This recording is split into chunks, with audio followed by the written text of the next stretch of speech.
আসামের 3 মুসলিম যুবককে জীবিত জ্বলন্ত পুড়িয়ে হত্যা প্রতিবাদে সোচ্চার বরাকের সংগ্রামী ছাত্র সংস্থা বরাক স্টুডেন্ট অ্যাসোসিয়েশন।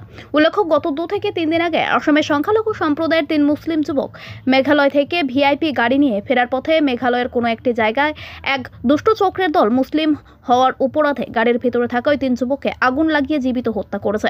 এই ঘটনাকে কেন্দ্র করে আসামের বিশিষ্ট ব্যক্তিরা মতামত দিচ্ছেন, সম্মুখে লোকসভা নির্বাচন, তাই এক সম্প্রদায় অন্য সম্প্রদায়ের প্রতি হিংসা বিদ্বেষ ছড়ানোর লক্ষ্যে এই নিন্দাজনক জঘন্যতম কাজ কোনো চক্রের মাধ্যমে করা হয়েছে। অবশ্যই এর আসল রহস্য বেরিয়ে আসবে।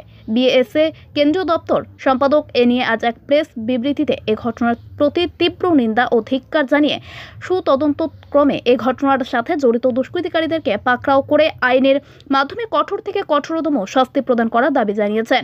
কাশিম উল্লেখ করেছেন যে এ ধরনের জঘন্যতম ঘটনা যেন আগামী দিনে আসামে না ঘটে, এজন্য পদক্ষেপ গ্রহণ করতে আসাম এবং মেঘালয়ের পুলিশ প্রশাসনের প্রতি দৃষ্টি আকর্ষণ করে আহ্বান জানিয়েছেন।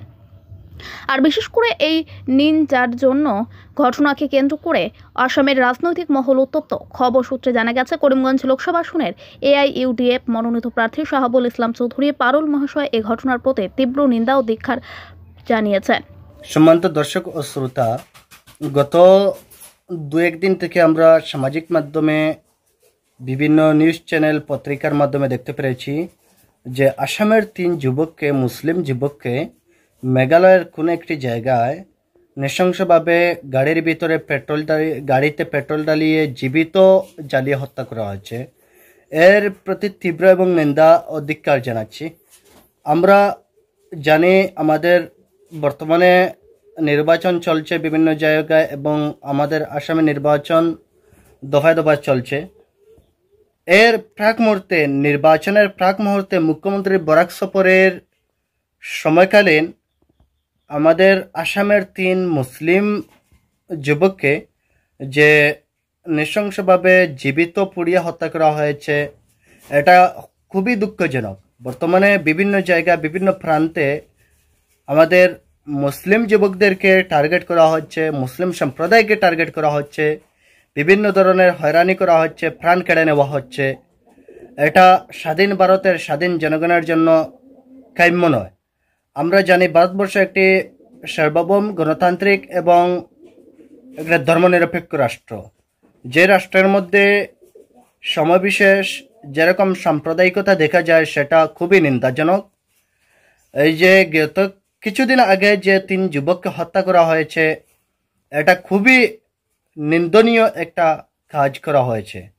আমি মেঘালয়ের পুলিশ প্রশাসন সহ আসামের পুলিশ প্রশাসনের দৃষ্টি আকর্ষণ করছি, এই যারা 3 যুবককে হত্যা করেছে, তাদের সাথে হত্যা করেছে এবং তাদের সাথে যারা জড়িত রয়েছেন তাদের প্রত্যেককে আইনের আওতায় আনা হোক এবং এদেরকে কঠোর থেকে কঠোর শাস্তি প্রদান করা হোক।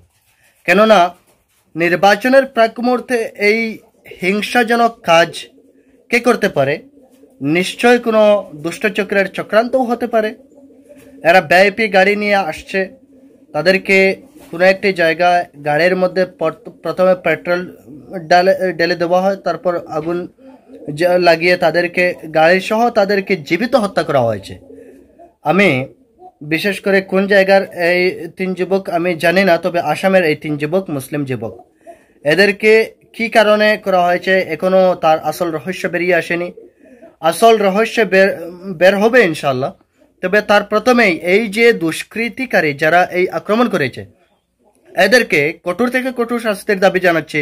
নচেত আমরা সচেতন মহল আমরা বসে থাকবো না।